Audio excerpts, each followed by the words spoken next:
이 시간 하나님께서 우리에게 주시는 말씀 마가복음 15장 42절부터 47절까지의 말씀입니다. 마가복음 15장 42절부터 47절까지의 말씀 우리 한 목소리로 봉독하겠습니다. 이날은 준비일 곧 안식일 전날이므로 저물었을 때에 아리마대 사람 요셉이 와서 당돌이 빌라도에게 들어가 예수의 시체를 달라 하니 이 사람은 존경받는 공회원이요 하나님의 나라를 기다리는 자라. 빌라도는 예수께서 벌써 죽었을까 하고 이상히 여겨 백부장을 불러 죽은 지가 오래냐 묻고 백부장에게 알아본 후에 요셉에게 시체를 내주는지라. 요셉이 세마포를 싸서 예수를 내려다가 그것으로 싸서 바위 속에 판 무덤에 넣어두고 돌을 울려 무덤 문에 놓음에 막달라 마리아와 요새의 어머니 마리아가 예수 둔 곳을 보더라. 아멘. 우리 자녀들에게 먼저 질문을 하겠습니다. 여러분, 부모님들, 엄마 아빠가 제일 마음에 드는 순간이 어느 순간이에요? 제가 보기를 드리겠습니다. 1번 배고픈데 맛있는 밥을 해줄 때, 2번 학교와 학원에 데려다 줄 때, 3번 가족여행을 함께 떠날 때, 이제 4번입니다. 내가 뭘 해도 아무런 잔소리를 하지 않을 때. 다 아는 것 같아요. 우리 부모님들도 아시고 우리 아이들도 알고 있는 것 같아요. 여러분, 때로는 이 침묵의 시간이, 아무 말 하지 않는 이 침묵의 시간이 우리 가정 가운데 행복을 주고 평안을 준다라는 것이죠. 오늘은 고난주간 마지막 날 토요일입니다. 이 날을 가리켜서 침묵의 날이다라고 그래요. 침묵의 날. 그리고 이제 우리 초대교회는 거룩한 토요일이라고 명명해서 이 날을 지키곤 하였습니다. 예수님께서 십자가에서 돌아가신 날이 어제잖아요. 금요일. 그렇죠? 근데 이 금요일에 십자가의 형벌이 있는 그 날에는 많은 사람들이 모여 있었어요. 구경하러 온 사람들도 많았고. 그래서 그 예루살렘에 있다가 큰 소동이 일어났던 날이 바로 어제였어요. 금요일이었어요. 그런데 예수님께서 십자가에서 죽으시고 이제는 예수님의 몸이 무덤에 누이셨잖아요. 그런데 오늘은 그 많던 사람들이 다 집으로 뿔뿔이 다 흩어지고 돌아갔고, 지금은 사람이 거의 없는 고요한 정막만이 흐르고 있는 토요일, 침묵의 시간이 되고 있다는 것입니다. 예수님이 잠들어 계시다는 거예요. 십자가에서 죽으신 이후에 지금 예수님께서 잠들어 계신다. 예수님께서 침묵하고 계신다는 거예요. 그럼 이 예수님의 침묵이 과연 우리에게는 어떤 의미가 있는지를 한번 살펴보기를 원합니다. 우리가 기억해야 될 것은 예수님의 침묵은 끝이 아니에요. 예수님의 침묵은 또 다른 시간을 준비하는 거예요. 또 다른 시작을 기다리고 있는 거예요. 예수님께서 우리에게 보여주신 침묵의 시간은 또 다른 시간을 준비하고 기다리라라는 말씀으로 우리가 받아들여야 된다는 것이에요. 예수님께서 십자가에서 다 이루셨다라고 말씀하셨지요. 다 이루셨다. 역사의 마침표를 이미 예수님께서 완성시켜 놓으셨어요. 우리 모든 인생의 마침표를 찍어 놓으셨다는 거예요. 우리 자녀들이 앞으로 어떻게 살아가야 될지를, 어떤 모습으로 살아가야 될지를 이미 하나님께서는 다 알고 계시고 계획하고 계시다는 거예요. 우리 삶은 자라나면서 성장하면서, 아, 그랬구나, 하나님이 나를 이렇게 인도하고 계시는구나, 나를 이런 사람으로 성장시키고 있구나, 그것을 믿음 생활을 통해서 교회에 나와서 예배드리고 말씀 공부하면서 그 하나님의 뜻과 계획과 섭리를 내가 깨달아 가는 것이지, 여러분의 인생은 하나님이 책임져 주십니다. 하나님이 이끄십니다. 우리 인생도 하나님이 책임져 주시고 이끌어 가신다는 거예요. 그런데 지금 이 시간에는 하나님이 침묵 가운데 있는 거예요. 예수님께서 침묵 가운데 있는 거예요. 하지만 그 침묵의 시간이라고 하더라도 하나님의 일하심과 역사하심은 단 한순간도 멈추지 않는다라는 것입니다. 우리가 이번 고난주간 특별 새벽 기도회를 예수의 길을 따르며 라는 주제를 잡았어요. 저는 사실 우리 작년 성도님들을 생각하면서 기억하면서 기도하면서 하나님이 주신 마음으로 이 주제를 잡았는데, 오늘 이 은혜로운 모습들을 보니까, 이 감격스러운 현장의 모습을 보니까 예수의 길을 따르며 이 주제는 우리 다음 세대를 향한 우리 주님의 간절한 마음인 것 같아요. 예수의 길을 따르며 우리 다음 세대들, 우리 동래중앙교회 미래인 이 다음 세대들을 축복하는 우리 모두의 마음이 어떤 마음일까요? 그래, 우리 다음 세대가, 우리 자녀들이 예수의 길을 따르며 나아가는 우리 복된 자녀들이 됐으면 좋겠다. 아마 아까 마지막 찬양하실 때 축복하는 마음으로, 이런 마음으로 축복해 주셨을 것 같아요. 그 마음이 느껴졌어요. 저도 예수의 길을 따르며 살아가는 우리의 자녀들, 그러면 하나님이 책임져 주신다. 하나님이 인도하신다. 하나님이 반드시 우리 자녀들을 향한 하나님의 꿈을 이루어 주신다. 그것을 우리가 믿으며 나아갈 수 있다라는 것입니다. 침묵으로 기다리시다라는 제목을 통해서 우리가 함께 오늘 말씀을 나누도록 하겠습니다. 오늘 말씀에 등장하는 두 인물을 주목해 보기를 원해요. 예수님이 죽었잖아요. 그의 몸이 이제는 그 무덤에 누이셨잖아요. 그 몸을 가져다가 예수님의 장례를 치렀던 아리마대 사람 요셉이라는 사람이 있습니다. 그 사람의 모습을 먼저 살펴볼 것이고, 또 끝까지 예수님을 따랐던 여인이 있었어요. 무덤막까지 따라왔던 여인이 있었습니다. 바로 막달라 마리아. 그 여인의 모습을 통해서 우리가 함께 말씀을 나눠보려고 합니다. 예수님이 돌아가신 직후에 모든 사람들은 다 뿔뿔이 터졌어요. 우리가 잘 알고 있는 것처럼 제자들도, 예수님을 따랐던 제자들도 예수님의 곁을 떠났어요. 얼마나 외로우셨을까요? 수많은 무리들이 막 따라다니면서 공생의 기간에 사역을 하셨는데, 이제 십자가의 죽음을 당하신 이후에는 그 누구도 곁에 남아있지 않다는 거예요. 그런데 그 순간 전혀 예상하지 않았던 인물이 등장해요. 아리마대 사람 요셉이란 사람입니다. 이 사람에 대해서 요한복음 19장 38절에서는 이렇게 소개를 하고 있어요. 아리마대 사람 요셉은 예수의 제자이자 유대인이 두려워 그것을 숨기더니.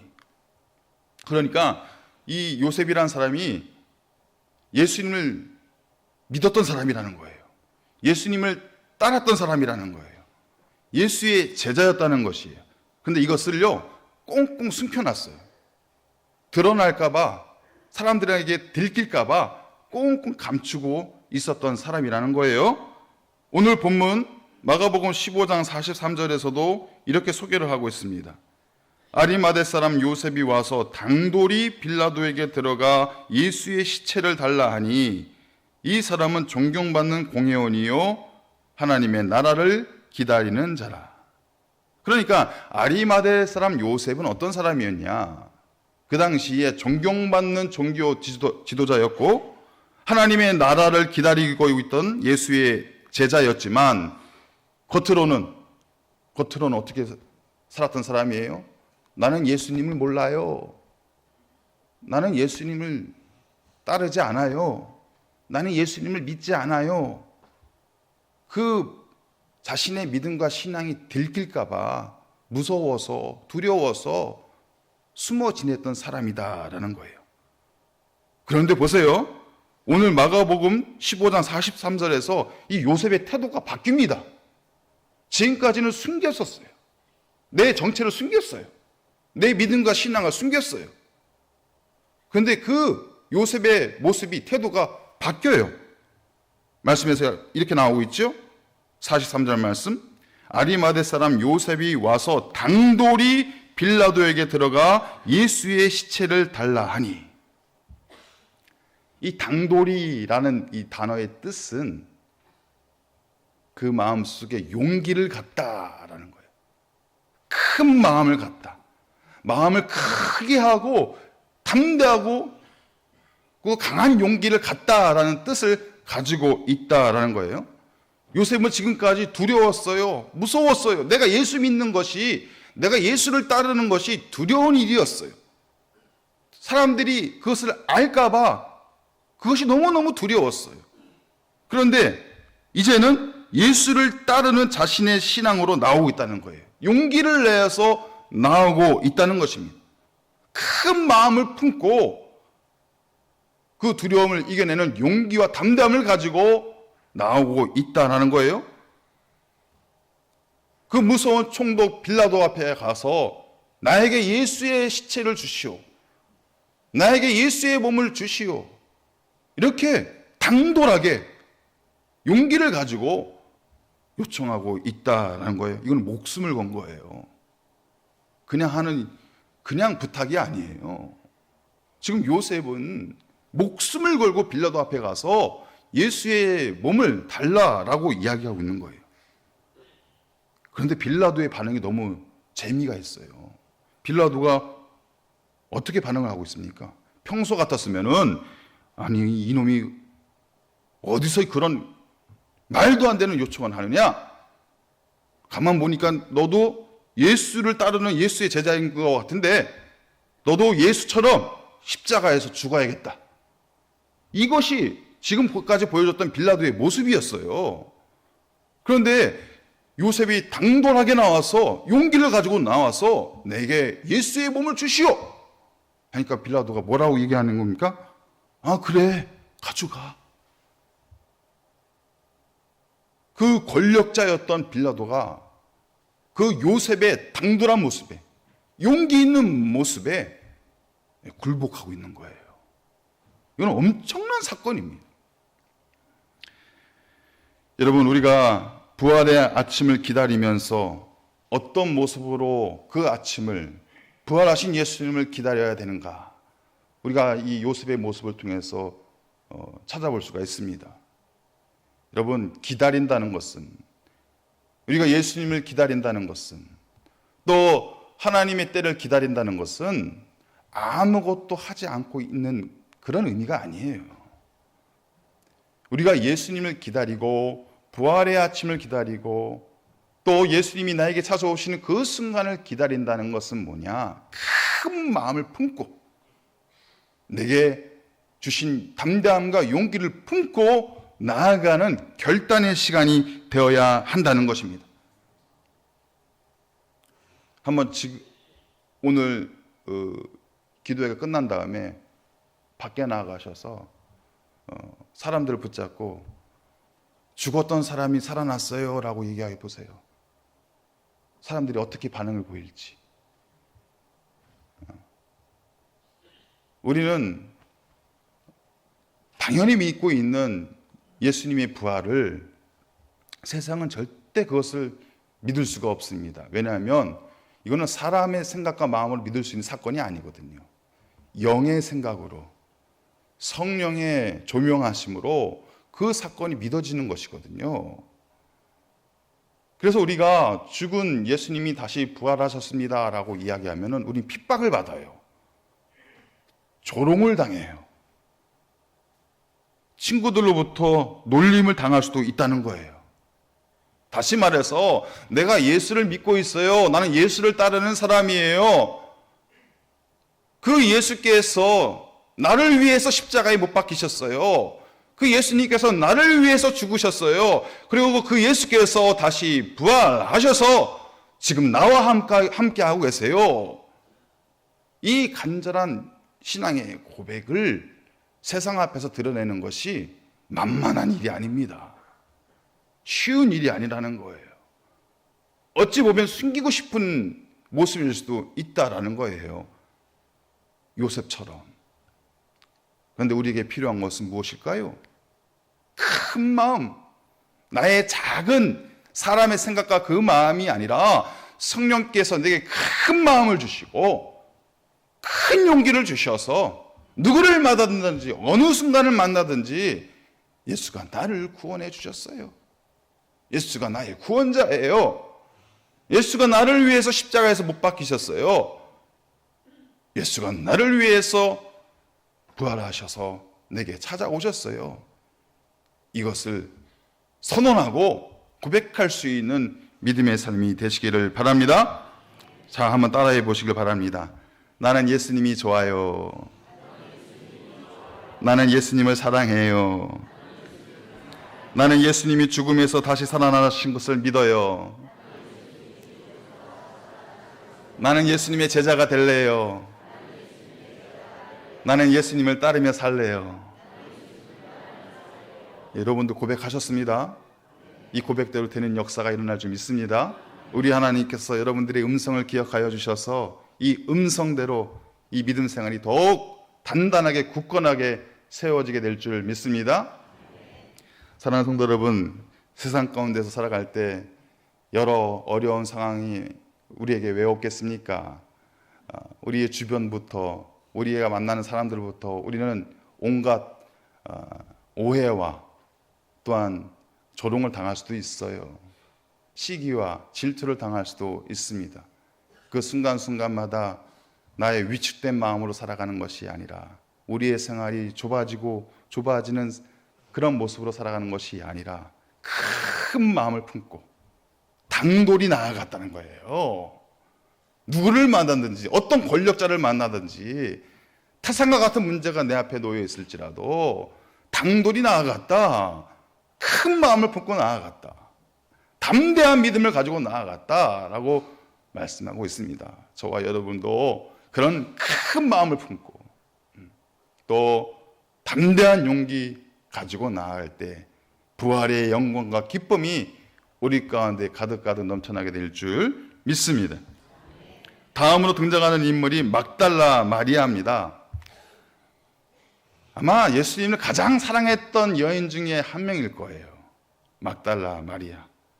원래 7 귀신이 들렸던, 여러분 귀신이 하나만 있어도 얼마나 힘들어요. 그런데 그 귀신이 7개가 들어가 있다는 거예요. 7 귀신이 들려서 너무너무 힘들었던 인생을 살았던 여인이었는데 예수님이 탁 나타나셔서 그 여인을 붙잡고 있는 모든 7 귀신들 다 떠나가게 하시고 자유와 행복을 누릴 수 있는 여인의 삶으로 만들어가지 않았습니까? 그 이후로 이 막달라 마리아는 예수님만 따라다녔어요. 예수님이 어딜 가든지 예수님만 따라다녔다라는 거예요. 왜냐? 완전히 바뀐 인생을 살았기 때문에. 걱정과 근심과 두려움과 아픔과 실망과 상처만 가득했던 인생이었는데 예수님 만나고 나니까 모든 것이 바뀌었어요. 새로운 인생을 살게 되는 거예요. 그 은혜와 감격과 감사로 이제는 예수님만 따르는, 예수님의 곁을 떠나지 않는 사람이 되었다는 것이죠. 실제로 막달라 마리아는 예수님과 늘 함께 했어요. 십자가의 현장에도 막달라 마리아는 있었고 십자가에서 고통을 당하시는 예수님과 함께하고 있었고 또 십자가에서 최후를 맞이하시는 그 임종의 시간에도 이 막달라 마리아는 함께하고 있었습니다. 또 예수님의 몸을 가져다가 장사를 치르는 그 시간에도 막달라 마리아는 있었어요. 또 예수님께서 죽으신 이후에 무덤에 누우실 때도 막달라 마리아는 그 순간에 거기에 함께 하셨습니다. 그리고 제일 중요한 것, 부활의 아침이 밝아오기 전 아직 새벽 미명에 막달라 마리아는 예수님의 무덤 앞에 있었다는 거예요. 그리고 예수님께서 이제 부활하셔서 나타나시던 그 순간, 가장 첫 번째 순간, 부활의 증인으로 막달라 마리아가 그 자리에 있었다라는 것입니다. 막달라 마리아를 통해서 부활의 아침을 기다리고 있는 우리는 어떤 모습으로 이 부활을 기다려야 되겠습니까? 마리아의 간절한 그 고백. 나는 예수님을 떠나지 않을 거예요. 예수님이 나를 새롭게 해주셨어요. 예수님이 나의 모든 아픔과 상처를 치료해 주셨어요. 나의 걱정과 두려움 예수님께서 다 치료해 주셨어요. 나는 새로운 사람이에요. 그래서 나는 예수님 떠나지 않을 거예요. 나는 죽어나 사나 예수님 곁에 있을 거예요. 예수님만 붙잡고 있을 거예요. 나는 예수님만 생각하면 눈물이 나요. 여러분, 그러한 간절한 마음으로 우리가 이 부활의 아침을 기다려야 되는 것 아니겠습니까? 막달라 마리아는요, 예수님만 생각하면 눈물이 나는 거예요. 예수님이 어떤 분인지 아니까. 예수님이 자신을 얼마나 사랑하는지를 아니까. 예수님이 나를 위해서 십자가의 고통을 당하신 것 아니까. 내가 십자가에서 죽고 내가 무덤 속에 누워야 되는데 나를 대신하여 예수님께서 그 고통 대신하시고 십자가에 누운 것 아니까 예수님만 생각하면 눈물이 나는 거예요. 눈물이 나는 거예요. 요한복음 20장 11절 말씀에 이렇게 소개하고 있어요. 마리아는 무덤 밖에 서서 울고 있더니. 이 침묵의 시간, 이 토요일을 지나면서 막달라 마리아는 지금 무덤 앞에 나아가 눈물을 흘리고 있는 것입니다. 여러분, 우리에겐 이런 눈물이 있습니까? 예수님 생각하시면 눈물이 있으십니까? 예수님의 고난에 참여하면서 우리는 어떤 눈물을 흘리셨습니까? 예수님의 십자가만 바라볼 때 우리는 눈물을 흘리고 있습니까? 예수님께서 십자가에서 당하신 그 고통을 생각할 때 우리는 눈물을 흘리고 있습니까? 예수님의 차가운 그 육신이, 그 몸이 차릿한 그 무덤에 누우셨을 때 우리는 눈물을 흘리고 있습니까? 사랑하는 성도 여러분, 예수님을 향한 우리의 눈물이 회복되기를 원합니다. 예수님의 고난을 생각할 때 우리의 눈물이 먼저 터져 나오기를 바랍니다. 예수님의 십자가를 바라볼 때 먼저 우리는 회개의 눈물과 감사의 눈물로 나아가시기를 바랍니다. 그 눈물을 흘리는 자만이 부활의 기쁨과 영광, 부활의 아침을 맞이할 수 있는 사람입니다. 눈물을 흘릴 수 있는 사람. 예수 앞에 나와서, 교회 앞에 나와서 눈물을 흘릴 수 있는 사람만이 부활의 영광과 기쁨을 누릴 수 있는 사람이라는 거예요. 그럴 때 예수님께서는 부활의 영광으로 우리의 눈물을 닦아주시고 그 눈물을 기쁨의 눈물로 변화시켜 주실 줄 믿습니다. 한없는 눈물을 흘렸던 막달라 마리아가 영광스러운 부활하신 예수님의 모습을 보면서 어떤 눈물을 흘렸을까요? 아, 주님 오셨군요. 영원히 헤어질 것 같았던 주님 다시 내게 나타나셨군요. 나를 위해서 다시 부활하셔서 그 영광스러운 몸으로 내 앞에 나타나셨군요. 아까 우리가 찬양했던 것처럼 주님 감사해요. 다시 와주셔서 감사해요. 나를 영원히 떠날 것 같았던 예수님께서 다시 와주셔서 감사해요. 그리고 주님 사랑해요. 저를 사랑해 주신 예수님, 이제 제가 예수님 사랑할게요. 생명 걸고 사랑할게요. 어느 한순간도 떠나지 않고 주님만을, 예수님만을 사랑할게요. 그런 감격의 눈물, 기쁨의 눈물을 우리 예수님 앞에서 흘리지 않았겠습니까? 사랑하는 성도 여러분, 오늘은 침묵의 시간입니다. 그런데요, 이 침묵 가운데 우리 주님은 1분 1초도 멈추지 않았어요. 쉬지 않았어요. 그래서 우리가 지금 있는 거예요. 만약에 주님께서 단 1초라도 쉬셨다면, 그 구원의 역사를 멈추셨다면 2000년 뒤에 우리는 없는 거예요. 예수님은 침묵 가운데 들어갔지만 그 침묵의 시간에서도 우리 주님은 한순간도 쉬지 아니하시고 구원의 역사를 계속 이어가신 것입니다. 그래서 저와 여러분이 그 복음의 소식을 듣고 예수 영접하고 예수 십자가 나의 십자가 고백하면서 이제는 구원의 삶을 누리며 이 자리에 나와 있을 수 있는 것입니다. 우리 이 자리에 있는 모든 동래중앙교회 믿음의 모든 세대가 예수 이름으로 모일 수 있다라는 거예요. 여러분, 기적입니다.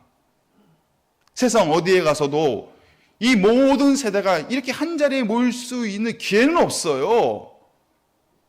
근데 우리는 예수의 이름으로 모이고 있는 거잖아요. 예수 십자가의 능력으로 모여 있는 거 아니겠습니까? 그 구원의 은혜와 감사와 감격을 가지고 부활의 영광과 기쁨을 바라보며 우리는 이 자리에 모여 있는 거 아니겠습니까?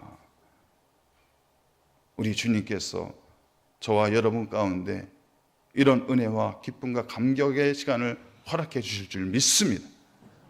더 큰 믿음을 가지고 또 더 담대한 용기를 가지고 이 부활의 영광과 기쁨을 맞이할 수 있는 우리 동래중앙교회 모든 믿음의 권속들이 되시기를 주님의 이름으로 사랑하고 축복합니다. 하나님 아버지, 감사합니다. 이 자리에 주께서 너무나 사랑하시는 우리 동래중앙교회 모든 믿음의 백성들, 믿음의 권속들을 모아주시고 주님께서 우리를 얼마나 사랑하시는지, 또 우리 주님께서 왜 십자가를 지셨는지, 그리고 십자가 죽음 이후에 그 침묵의 시간들 속에서 우리에게 어떻게 역사하고 계시는지, 그리고 우리에게 부활의 영광과 기쁨을 어떻게 준비하고 계시는지를 함께 묵상하는 시간 갖게 하심을 감사합니다. 하나님, 우리가 고백한 것처럼 나는 예수님이 좋아요. 나는 예수님을 사랑해요. 나는 예수님을 믿어요. 나는 예수님과 함께 할 거예요. 이 모든 고백이 지워지지 않게 하여 주시고 영원 무궁토록 우리가 큰 마음을 품고 담대한 믿음을 품고 나아갈 수 있는 복된 걸음이 되게 하여 주시옵소서. 그리하여 우리 모든 세대가 기쁨과 감격의 눈물로 영광스러운 주님을 맞이하게 하여 주시옵소서. 예수 그리스도의 이름으로 기도드립니다. 아멘.